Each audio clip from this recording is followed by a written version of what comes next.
धर्मदास भी वार रहा ना रामानंद भी पार हुआ। धर्मदास भी वार रहा ना रामानंद भी पार हुआ। वो सर्वानंद भी अटका हुआ जिसका घमंड गुरु ने तोड़ दिया। वो सर्वानंद भी अटका हुआ जिसका घमंड गुरु ने तोड़ दिया। उस भगत ने पाड़ा जीत लिया सतगुरु को गोविंद मान लिया। उस भगत ने पाड़ा जीत लिया सतगुरु को गोविंद मान लिया। और जो भगत अपने सतगुरु को परमात्मा मान लेगा, भगवान मान लेगा, वो फिर इस प्रकार के गंदे नाच गाने ना देखेगा ना सुनेगा। तो कहते हैं धर्मदास भी वार रहा। वार यानी इस काल के लोक में है। धर्मदास 650 साल पहले कबीर परमात्मा आए, अपनी प्यारी आत्मा को मिले, जिनको निमित्त बनाकर कबीर सागर लिखवाया। इतना बड़ा सेठ कुर्बान हो गया, अंत में जीवित समाधि ले ली, सब कुछ छोड़ दिया। कहते वो धर्मदास भी, वो भी पार नहीं हो पाया। क्यों? क्योंकि उसने गुरु को परमात्मा की नजरों से नहीं देखा। उसके हृदय में ये बात नहीं समाई कि जो काशी में मेरा गुरु है कबीर, यही सारी सृष्टि का मालिक होगा। जबकि सतलोक में भी उसने परमात्मा को देख लिया था भाई और बहनों। लेकिन हृदय में यह बात नहीं समा पाई कि मेरा गुरु ही परमात्मा है, मेरा गुरु ही भगवान है, मेरा गुरु ही गोविंद है। वो धर्मदास भी वारी है, अभी भी काल के लोक में है। और ना रामानंद भी पार हुआ। रामानंद कबीर जी का मुंह बोला गुरु पंडित रामानंद, चारों वेदों का, गीता का, 18 पुराणों का प्रकांड ज्ञाता, जिसने सतलोक में आंखों से परमात्मा देख लिया भाई और बहनों। अंत में वो भी विश्वास नहीं कर पाया कि गुरु ही परमात्मा होगा, और इसी कमजोरी को लेकर वो भी अंत में धोखा खा गया। तो सोचिए, ये वर्तमान में संत रामपाल जी के कार्यक्रमों में माता बहनों का डांस देखने वाले, माता बहनों को नचाने वाले संत रामपाल जी के परिवार वाले, ये हजारों की संख्या में बैठी नादान संगत, ये भला इस प्रकार के कुकर्म करते करते कैसे पार हो जाएगी? अगर इन्होंने गुरु को भगवान मान लिया होता, ये घाघरा डांस देखने के लिए यहां नहीं आते। खड़े होकर कह देते आश्रम वालों, ये क्या कर रहे हो तुम? हम तो गुरु जी के सम्मान के कार्यक्रम में आए थे। नालायको, तुमने तो गुरु का अपमान करवा दिया। अपमान। ये घाघरा देखने के इच्छुक है क्या हमारे गुरुदेव भगवान? तो संगत को भी अभी तत्व ज्ञान नहीं, जो तत्व ज्ञान धर्मदास को भी नहीं हुआ, जो तत्व ज्ञान पंडित रामानंद को भी नहीं हुआ। आज वो दया गुरुदेव ने साध संगति से जुड़े अपने सत्सेवक बच्चों के ऊपर की है, जो इस प्रकार के गंदे कार्यक्रम देखना तो दूर, करवाना तो दूर, जो करवा रहे हैं उनको भी समझा रहे हैं।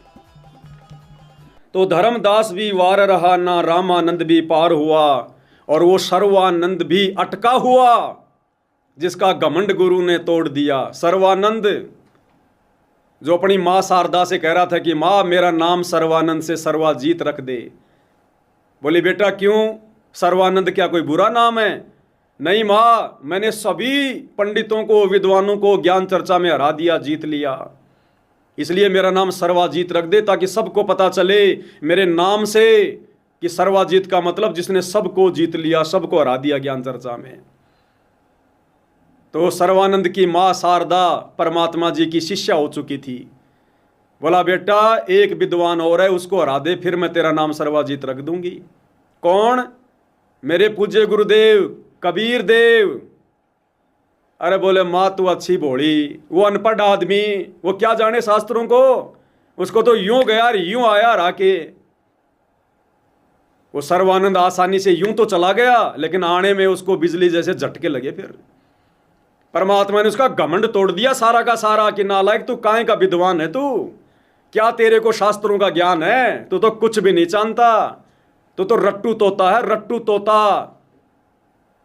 उसका घमंड तोड़ा परमात्मा ने, आंखों के सामने उसके अक्षर चेंज कर दिए। तो कहते हैं वो सर्वानंद भी अटका हुआ, और लास्ट में जब उसने गुरु से उपदेश ले लिया, फिर गुरुदेव ने सत्संग में बताया वो सर्वानंद आगे चलकर वो बिगड़ गया, वो कमाल की तरह हो गया था। वो खुद ही प्रवचन करने लग गया था, लोगों को उपदेश देने लग गया था शिष्य बनाने के चक्कर में। परमात्मा ने फिर उसको धमकाया, उसको डांटा, लेकिन भैया गुरु के दिल से उतरे जो शब्द बिहू ना होए, उसको काल घसीट ही राख सके ना कोई। एक बार जो सतगुरु के दिल से उतर गया फिर वो सर्वानंद भी आज तक अटका हुआ है। वो प्रकांड विद्वान, वो ज्ञाता जिसका गुरु जी ने घमंड तोड़ा था।